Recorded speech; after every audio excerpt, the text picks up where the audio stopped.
샬롬, 부활하신 예수 그리스도 안에서 베푸시는 하나님의 놀라운 사랑과 은혜와 지혜와 능력이 충만할 수 있기를 기도하고 축복합니다.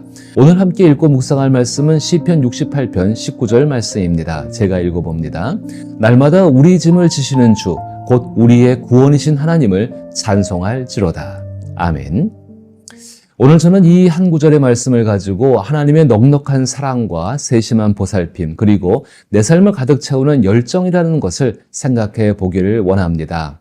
하나님의 관대하심은 하나님의 돌보심을 통해 드러납니다. 돌봄은 가장 위대한 행위이며 복음은 우리에게 서로를 돌보라고 가르칩니다.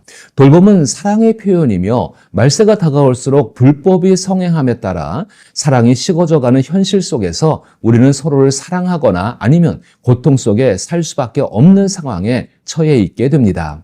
시편 68편의 시인은 다윗입니다. 다윗은 하나님을 날마다 우리의 짐을 지시는 주님으로 묘사하며 하나님의 돌보심을 깊이 느낍니다. 이 돌보심은 구원의 의미를 지니고 있으며 하나님과 함께하는 삶을 전혀 부족함이 없도록 만들어주시는 그 하나님에 대한 이야기입니다. 시인은 전쟁터와 같은 인생의 여정 속에서 하나님께서 우리의 짐을 지고 계심을 경험하고 있습니다. 하나님의 돌보심은 곧 하나님의 인도하심입니다. 이러한 하나님의 인도하심 덕분에 다윗은 생존할 수 있을 뿐만 아니라 전리품까지 얻을 수 있었습니다. 따라서 다윗에게 구원은 단순히 천국에 가는 것을 넘어 전쟁터에서 하나님께서 주신 영광을 함께 누리고 하나님의 전리품을 나누어 받을 만큼 하나님께 인정받고 칭찬받는 것이었습니다. 또한 다윗은 전쟁터에서 일하시는 하나님과 함께 수고하는 기쁨도 감당해냈습니다. 다윗에게 하나님의 인도하심은 세심하게 살펴보시는 돌보심을 의미하고 있는 것입니다. 하나님의 돌보심은 무한하고 영원합니다. 그렇기 때문에 최악의 상황에서도 우리는 하나님의 돌보심을 기대할 수 있습니다. 구약의 이사야 선지자는 하나님의 돌보심을 간절히 바랐으며 하나님을 생각하며 하나님의 돌보심에 감사하고 찬양했습니다. 제가 이사야 12장 1절부터 4절을 읽어봅니다.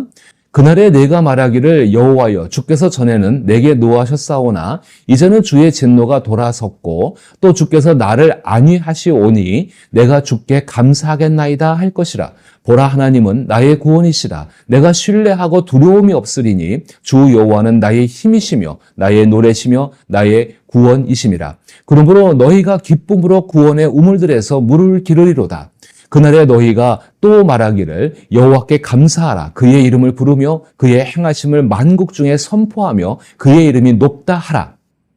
모든 것이 최악의 상황에 처해 있습니다. 바벨론의 침략, 성전과 온 나라에 퍼져 있는 종교적인 부패, 정치적 무능, 그리고 만연한 도덕적 무감각, 이로 인해 이스라엘은 실질적으로 껍데기만 남아 있었습니다.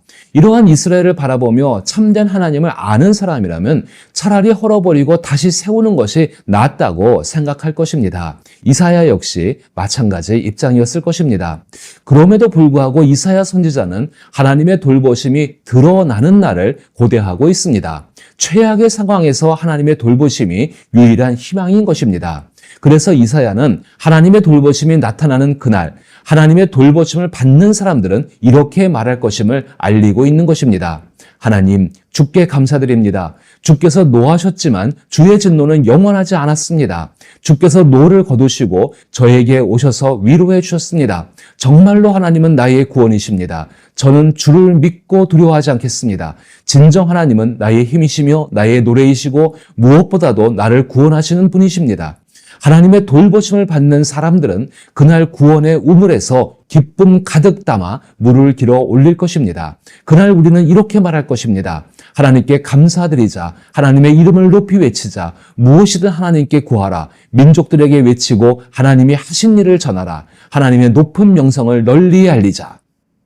최악의 상황으로 삶의 열정이 식어가던 이사야는 하나님의 돌보시는 날을 생각하며 다시 삶의 열정을 회복합니다. 하나님의 돌보심을 경험한 다윗과 그 돌보심을 기대하는 이사야 모두 자신 안에서 찾을 수 없었던 삶에 대한 열정을 얻게 된 것입니다. 이 열정은 그들 앞에 놓인 어떤 상황이든지 간에 자신을 온전히 내던져 몰입하게 만듭니다.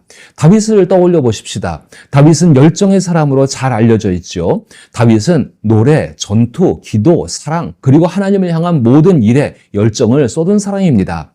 이는 다윗이 어떤 일을 하든 그 일 속에 하나님의 돌보심이 항상 함께하고 있음을 깊이 인식하고 믿고 있었기 때문인 것입니다. 그럼 그런 다윗의 열정은 어디로 향하고 있었을까요? 그의 열정은 하나님의 관대함을 반영하는 자비로운 모습으로 드러났습니다. 다윗은 공동체를 향한 따뜻한 정을 지닌 인물로 다른 사람들을 돌보는 데 열정을 쏟았습니다. 그런 하나님께 나아가는 열정만큼이나 이웃을 돌보는 일에도 깊은 열정을 가지고 있었습니다. 저는 그런 다윗이 미리 정해진 틀에 잘 맞지 않는 인물이라고 생각됩니다. 다시 말해 다윗은 4차원적인 사람이 아니라 복음으로 인해 진정한 자유를 누린 사람이라는 것입니다. 그런 다윗의 모습은 세상에 감당하기 힘든 믿음의 사람의 모습이었을 것입니다.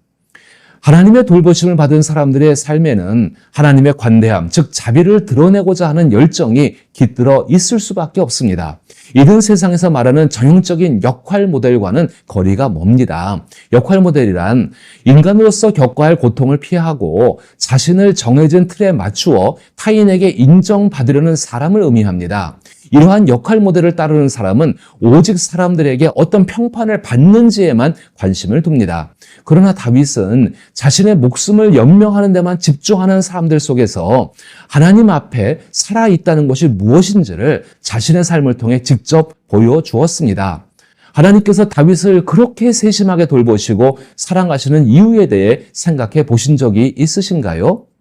다윗은 이미 하나님의 관대함 속에서 그 돌보심을 받고 있다는 사실을 알고 다른 사람을 돌보는 열정을 가지고 자신의 삶을 살아갔습니다.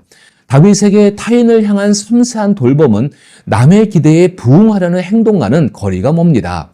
왕으로서 다른 사람을 돌봐야 한다는 사회적 요구나 도덕적 의무감 때문에 열정적으로 타인을 돌본 것이 결코 아닙니다. 다윗은 결코 자신만을 위한 구원 같은 것을 생각하지 않았습니다. 다른 사람을 희생시키면서 자신의 안전과 이익을 추구하는 것은 다윗에게 있을 수 없는 일이었습니다. 이는 자신의 영혼 구원에만 몰두한 사람이 아니라는 것입니다. 간단히 말해 다윗은 하나님을 닮아 자비로운 사람이었습니다. 다시 말해 다윗의 모습 속에서 예수님의 모습을 찾을 수 있다는 것입니다. 이런 다윗에게 하나님께서 어떻게 복을 주지 않으실 수 있겠습니까? 현재 우리 시대의 자비는 종종 센티멘탈, 즉 감상적인 형태로 나타나거나 도덕적 및 사회적 의무감에서 비롯된 행동으로 여겨집니다. 특히 감상은 실제 인간 관계와는 연결되지 않는 단순한 감정에 불과합니다. 감상은 겉으로는 자비로운 마음처럼 보이지만 실질적으로는 그렇지 않습니다. 예를 들어 감상은 슬픈 영화를 보며 눈물을 흘리는 것과 같지만 병든 친구를 찾아가는 행동으로 이어지지 않는 경우가 많습니다. 우리는 동정심을 느끼며 세상의 고통과 아픔에 대해 비판적인 감정을 가질 수 있습니다. 그러나 이러한 감정은 종종 속으로만 느끼고 눈물을 흘리며 자선단체에 소액의 기부를 하는 것으로 끝나는 경우가 많다는 것입니다. 물론 그것도 굉장히 의미 있고 소중한 행동이지만 사실 자선단체 입장에서는 그마저도 적은 금액일 수밖에 없는 것입니다. 그리스도인들이 관대하신 하나님의 돌보심을 신뢰하고 다른 사람을 돌보는 것은 하나님 나라를 살아가는 진정한 인간의 삶을 의미합니다. 참된 인간이 되는 것은 진정한 자아를 성취하고 실현하는 과정입니다. 예수님은 매우 관대하신 분이십니다. 예수님은 모든 사람을 돌보는 자신의 사명을 강조하셨습니다. 수고하고 무거운 짐진 자들아 다 내게로 오라 내가 너희를 쉬게 하리라. 나는 마음이 온유하고 겸손하니 나의 멍에를 메고 내게 배우라. 그리하면 너희 마음이 쉼을 얻으리니 이는 내 멍에는 쉽고 내 짐은 가벼움이라 하시니라. 이 말씀을 읽으면서 예수님의 관대하신 돌보심을 깊이 생각해 보시기를 바랍니다. 예수님의 돌보심은 자비로운 마음에서 비롯된 것입니다. 예수님은 각박한 세상 속에서 힘이 없어서 지친 사람들, 철학과 종교, 그리고 막연한 말로 위로하려는 거짓 가르침 때문에 삶의 의욕을 잃은 사람들에게 나에게 나오라고 말씀하십니다. 그러면 예수님의 관대하신 돌보심 덕분에 생명을 회복하고 진정한 쉼을 경험할 수 있다고 말씀하고 계시는 것입니다. 진정한 쉼은 하나님의 돌보심 속에서 다른 이들을 돌보는 과정을 통해 얻게 되는 것입니다. 그래서 예수님은 우리에게 예수님과 함께 걷고 함께 일하자라고 말씀하고 계시는 것입니다. 예수님께서 어떻게 행동하고 일하시는지를 보고 배우면 우리는 하나님의 자연스러운 은혜의 흐름 속에서 살아갈 수 있게 되어집니다. 예수님은 우리에게 무겁고 억압적인 짐을 지우지 않으실 것이며 예수님과의 관계를 통해 우리는 자유롭고 가벼운 삶을 배우게 될 것입니다.